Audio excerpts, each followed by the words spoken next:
Hey friends, this is Josh Hayward. Welcome to another edition of the Find Your Craft Show. I've got the Brew Free or Die IPA from 21st Amendment Brewing Company out of San Leandro, California. Really looking forward to this one. It's probably been a little over a year, probably been about 15, 16 months since I've had this beer. Don't remember much about it, but do know this is kind of 21st Amendment's go-to beer, kind of their staple IPA, I should say. But yeah, this one comes in at 7.0% ABV and 70 IBUs. Special thanks to 21st Amendment for putting that on their can. That's kind of a tough thing when you're reviewing beer videos. A lot of times you see the ABV on a can or on a bottle, but don't always see the IBU. So I definitely appreciate that. So here we go, the Brew Free or Die IPA. Looky here, beautiful brew here. Trying to figure out the best way to face this forward. Got the Mount Rushmore there. Yeah, Mount Rushmore, and then Abe Lincoln too. Honest Abe. Brew Free or Die, love it.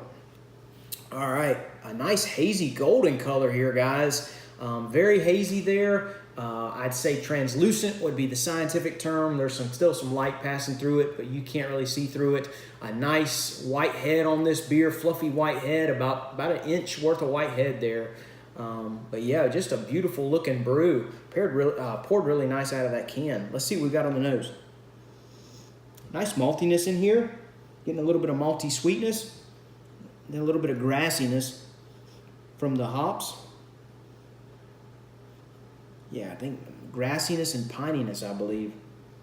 But yeah, a little bit of maltiness in there, and then some nice hoppy aromas. Let's see what we've got. Cheers.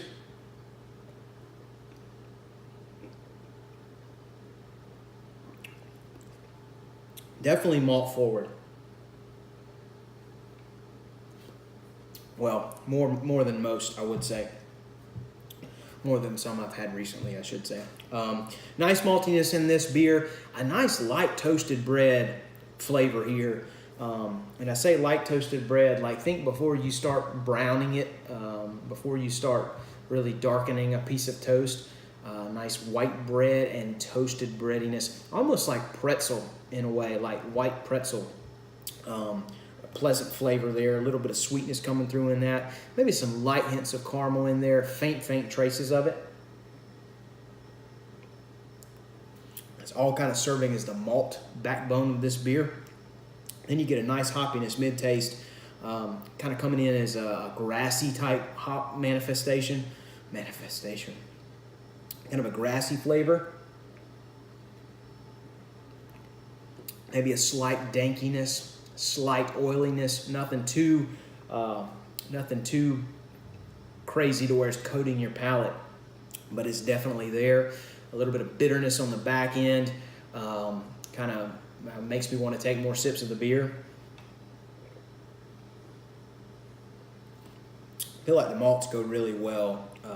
The malty sweetness goes really well with the hoppiness of this beer. Kind of pairs really nice together.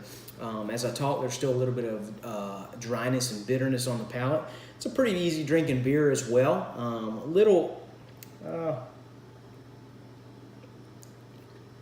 You can taste that sweetness, so it's a little heavier there. And then the 7% too. I feel like I'm kind of tasting a little bit of that too. But not a bad beer here. This is kind of their staple. I say staple as in there's different iterations of the Brew Free or Die IPA series. They do a blood orange that we're going to be looking at.